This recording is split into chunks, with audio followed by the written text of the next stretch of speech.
नमस्कार, आप सभी का स्वागत है किस्से और कहानियों में टेल्स फ्रॉम दी हार्ट। आज हम मार्च महीने में आने वाले भूम प्रदोष व्रत के बारे में बताएंगे। जो आपको यह जानकारी पसंद आए तो please like, share and subscribe करें और कमेंट बॉक्स में हर हर महादेव लिखें। ये वीडियो लंबी जरूर है लेकिन बहुत जानकारी भरी हुई है। जो आपको ये लंबी लगती है तो आप सिर्फ कहानी स्किप करके सुन सकते हैं, पर मैं चाहती हूँ कि जो आप भूखे प्यासे रहते हैं और फल की कामना से यह व्रत करते हैं तो जानकारी होगी तो आपको फल प्राप्त करने में सुविधा रहेगी। हिंदू पंचांग के अनुसार फाल्गुन शुक्ल पक्ष त्रयोदशी 11 मार्च को सुबह 8:13 पर प्रारंभ होगी और 12 मार्च को सुबह 9:11 पर समाप्त हो गए। उदय तिथि में प्रदोष 11 मार्च 2025 मंगलवार को रखा जाएगा। इस दिन मंगलवार होने के कारण इसे भूम प्रदोष व्रत कहा जाता है। भूम प्रदोष व्रत शिव पूजन मुहूर्त। प्रदोष व्रत में शिव पूजन प्रदोष काल में करना अत्यंत शुभ माना जाता है। शिव पूजन का शुभ मुहूर्त शाम 6:27 से रात 8:53 तक रहेगा। बन रहे हैं कई शुभ योग। भूम प्रदोष के दिन सर्वार्थ सिद्ध योग व रवि योग का शुभ संयोग बन रहा है। ज्योतिष शास्त्र में इन योगों को अत्यंत शुभ फलदायी माना गया है। मान्यता है कि इस योग में किए गए कार्यों का अच्छा फल मिलता है।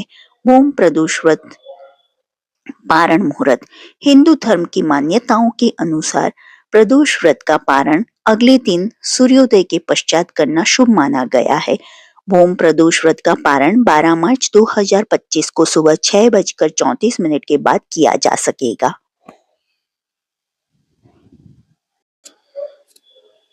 नमस्कार, आप सभी का स्वागत है किस्से और कहानियों में टेल्स फ्रॉम दी हार्ट। आज हम त्रयोदशी व्रत के बारे में बात करेंगे। चलिए शुरू करते हैं। एकादशी की तरह ही हर महीने में 2 बार प्रदोष व्रत आता है, जो कि हर शुक्ल और कृष्ण पक्ष की त्रयोदशी तिथि को रखा जाता है।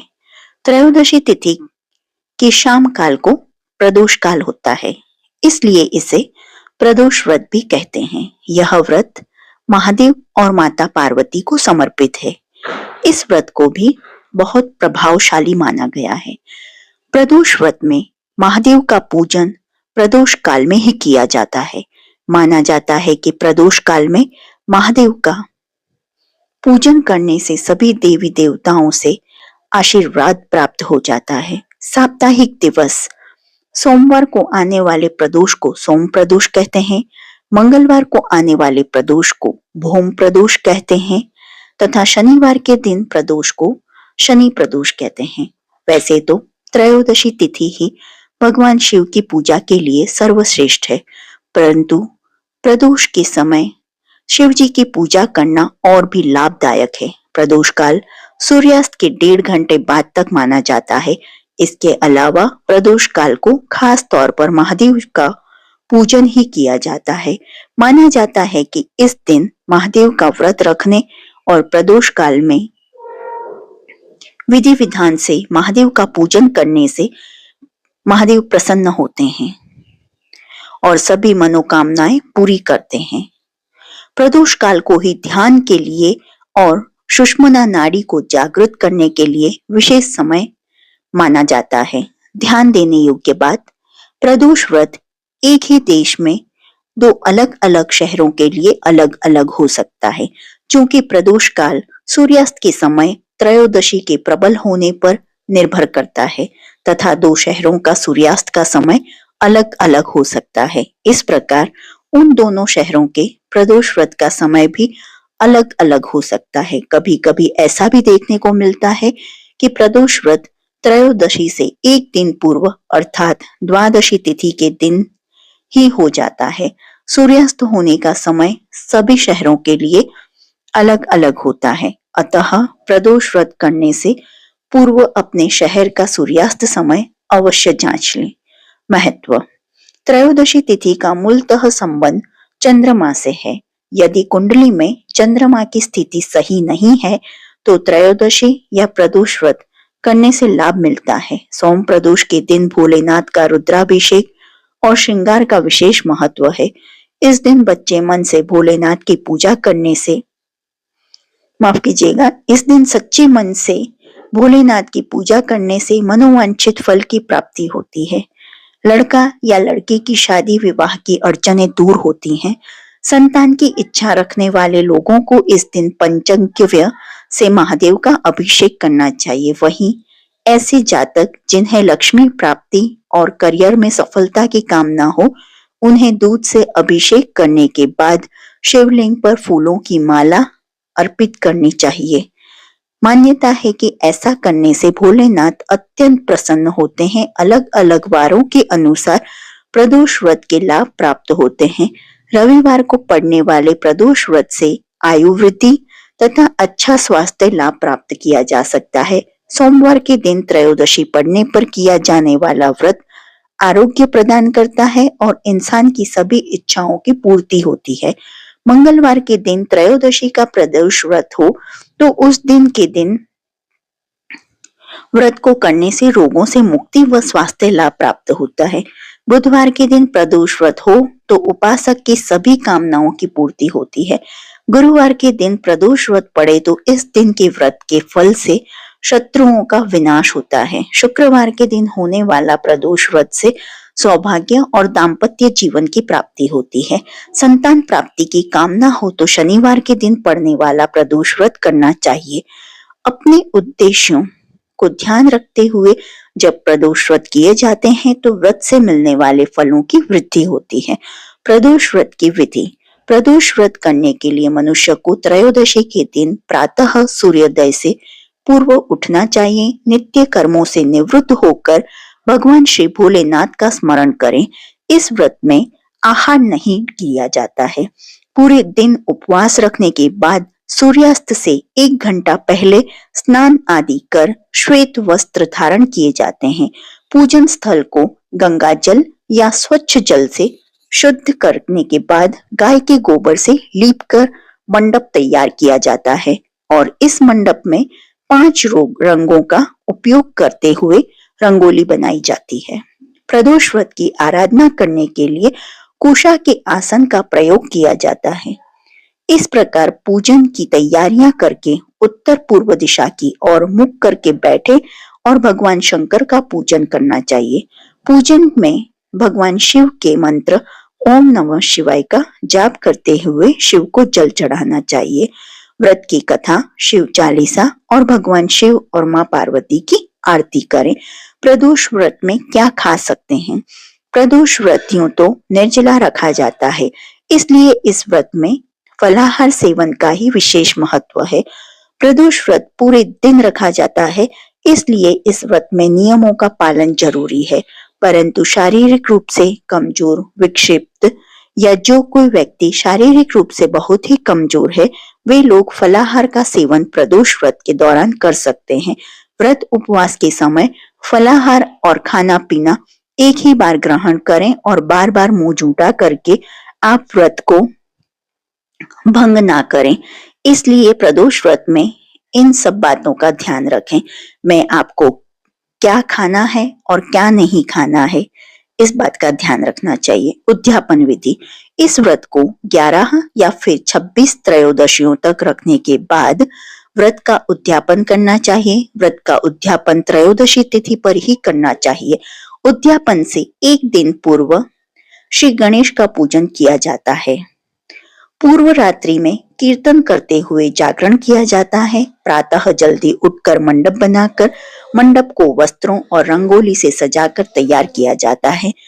ओम उमा सहित शिवाय नमः मंत्र का 1 माला यानी 108 बार जाप करते हुए हवन किया जाता है। हवन में आहुति के लिए खीर का प्रयोग किया जाता है। हवन समाप्त होने के बाद भगवान भोलेनाथ की आरती की जाती है और शांति पाठ किया जाता है। अंत में 2 ब्राह्मणों को भोजन कराया जाता है और अपने सामर्थ्य अनुसार दान दक्षिणा देकर आशीर्वाद प्राप्त किया जाता है। क्यों किया जाता है प्रदोष व्रत? कहा जाता है कि समुद्र मंथन के दौरान जब हलाहल विष निकला था, तो सृष्टि को बचाने के लिए उस भयंकर विष को शिव ने पी लिया था। वो विष इतना ज्यादा असरकारी था कि उसे पीने के बाद महादेव का कंठ नीला पड़ गया था और विष के प्रभाव से उनके शरीर में असहनीय जलन होने लगी थी। तब देवताओं ने जल, बेलपत्र वगैरह से महादेव की जलन को कम किया था। जिस समय ये घटना घटी थी उस समय त्रयोदशी तिथि थी और प्रदोष काल था। संसार को विष के प्रभाव से बचाने के बाद देवताओं ने इसी प्रदोष काल में महादेव की स्तुति की थी। प्रसन्न होकर महादेव ने भी तांडव किया था। तभी से हर त्रयोदशी तिथि को प्रदोष काल में महादेव के पूजन की परंपरा चली आ रही है और इस दिन रखा जाने वाला प्रदोष व्रत के नाम से प्रसिद्ध हो गया।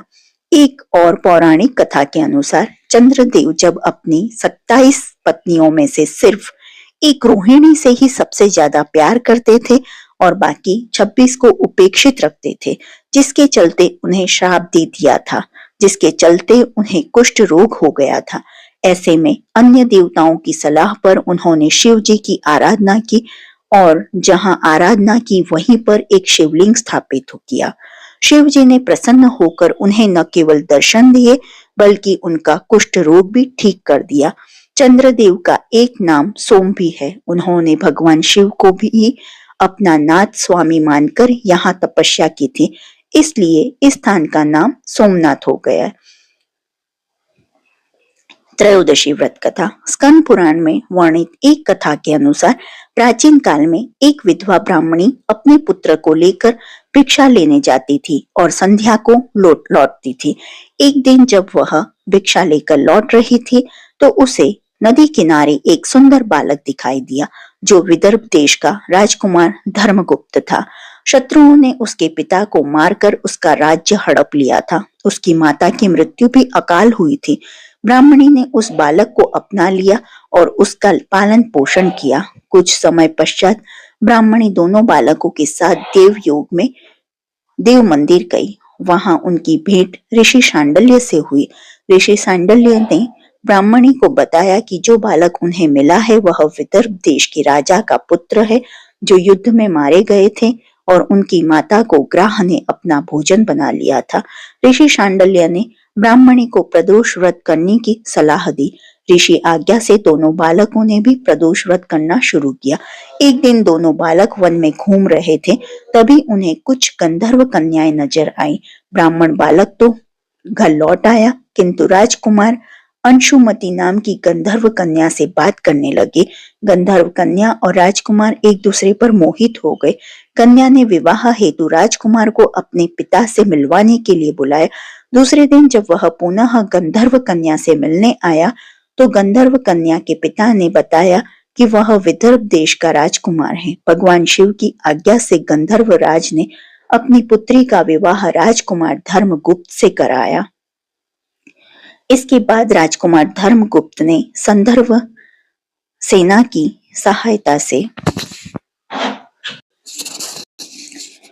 सहायता से विदर्भ देश पर पुनः आधिपत्य प्राप्त किया।